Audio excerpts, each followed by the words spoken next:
E aí, tudo certo? Olha, quando o assunto é recorde de Copa do Mundo, o que vem na cabeça? Messi, Cristiano Ronaldo, Pelé, é quase automático, né? Mas hoje, a nossa conversa vai por um caminho bem diferente. A gente vai explorar umas lendas e uns recordes que talvez não estejam assim, sabe, na capa dos jornais, mas que, no fundo, definem a verdadeira alma do torneio. Bom, para começar, dá uma olhada nesse número 3. O que será que isso quer dizer na história da Copa? Os títulos do Pelé? Quase, mas não é isso. Gols numa final? Também não. É algo bem grande. Vamos pensar... É exatamente isso, 3 vezes. Quando chegar 2026, o México vai se tornar o único país a ter sediado a Copa do Mundo 3 vezes. Isso por si só já é um recorde absurdo, e coloca o México não só como um participante, mas como um pilar, uma peça central na história do torneio. É o nosso ponto de partida. Mas veja bem, ser anfitrião é só o começo da história. A relação do México com a Copa vai muito além disso.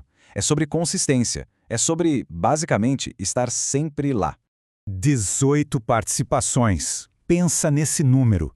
Isso coloca o México num grupo de elite, um grupo de seleções que são figurinhas carimbadas no palco mundial. É uma longevidade incrível, que abre a porta para um recorde ainda mais surpreendente. E agora, vamos mudar um pouco a nossa régua para medir o que é ser gigante. Não é só sobre quantas vezes a seleção participou, mas sobre a resistência de alguns jogadores ao longo de décadas.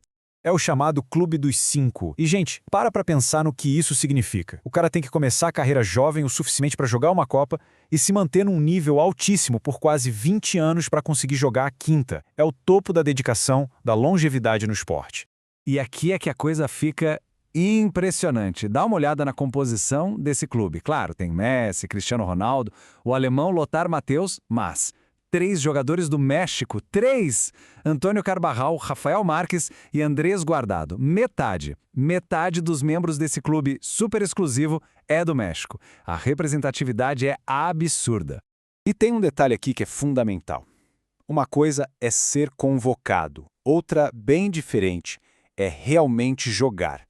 O lendário goleiro italiano Buffon, por exemplo, foi para 5 Copas, mas só entrou em campo em 4. Já os 6 membros do nosso clube, incluindo os 3 mexicanos, eles jogaram em todas as 5. Ou seja, eles conquistaram o lugar deles lá, dentro de campo. Isso torna o feito ainda mais gigante.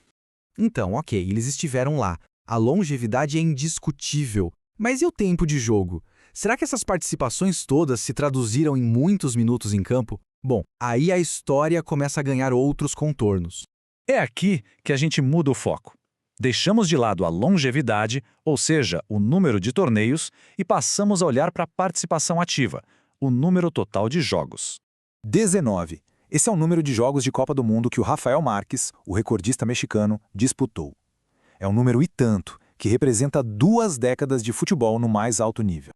Só que, para a gente ter uma perspectiva, o recorde de todos os tempos é do Lionel Messi com 26 jogos. Então, isso mostra que, embora a longevidade mexicana seja recorde em número de torneios, quando o assunto é o total de jogos, a história é um pouco diferente.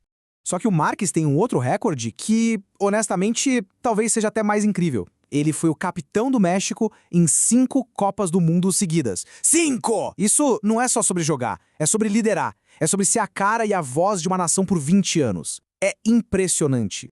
Ok, agora vamos para outra forma de medir a grandeza.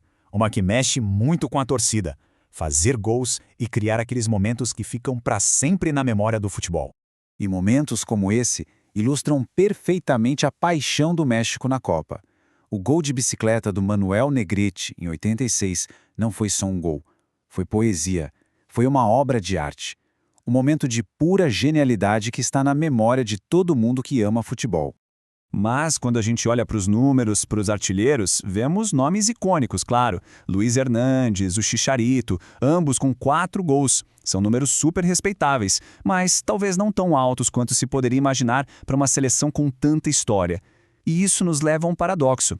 E o nome desse paradoxo é a maldição do 5º partido. Apesar de toda a consistência, de sempre participar, de quase sempre passar da fase de grupos, o México parece bater numa parede invisível nas oitavas de final. É uma obsessão nacional, sabe? Aquela mistura de orgulho por estar sempre lá e a frustração imensa de não conseguir dar o próximo passo. E para fechar essa comparação, tem esse recorde aqui que é muito poderoso. Enquanto o México tem a consistência da participação, o Cristiano Ronaldo tem a consistência do impacto. Fazer gol em 5 Copas do Mundo diferentes é o tipo de feito que define uma carreira, uma era. E tudo isso nos traz para a grande pergunta, né? Com todos esses dados, todas essas histórias, afinal de contas, como é que a gente define o que é grandeza numa Copa do Mundo? Essa nossa jornada mostrou que a grandeza é algo bem complexo. A gente viu o recorde de sediar o evento, a longevidade incrível dos jogadores, o número de jogos, os momentos mágicos, a dor de uma maldição e, claro, a busca pelo troféu. A história do México é o exemplo perfeito de como uma nação pode ser lendária de muitas maneiras diferentes. E a gente encerra com essa reflexão. O que pesa mais na balança da história? É a glória final, o momento de levantar a taça? Ou é o legado, a consistência, a paixão e aqueles momentos inesquecíveis que inspiram gerações?